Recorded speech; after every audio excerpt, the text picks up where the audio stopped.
what's the first big goal you achieved, and how'd you go about doing it?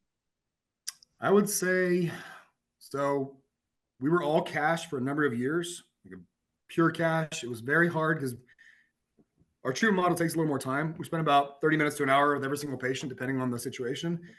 Every patient basically gets an hour in our offices. So that works out to like 8 to 16 people a day. It's not a whole lot, right? So you need to bring in enough revenue to make a decent living.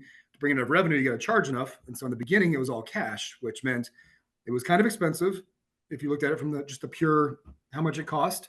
So that limited you to really rich people, really desperate people that had tried everything, or super highly motivated, like your college athlete, your high school athlete that sprained an ankle and has to come back next Friday. So your patient population is super narrow.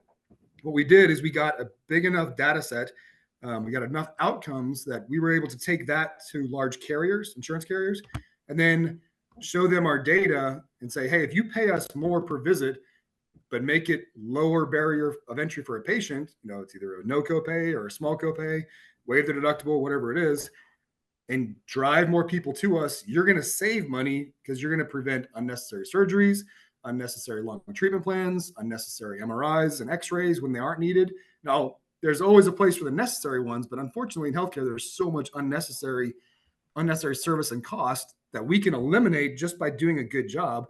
And so with our first carrier was, I think, 2007 or 8, where they paid us our fee that we were hoping for.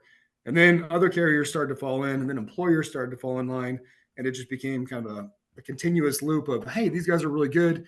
And the more people we send them, the more money they save us because they do reduce surgical cost and imaging cost and pharmaceutical cost.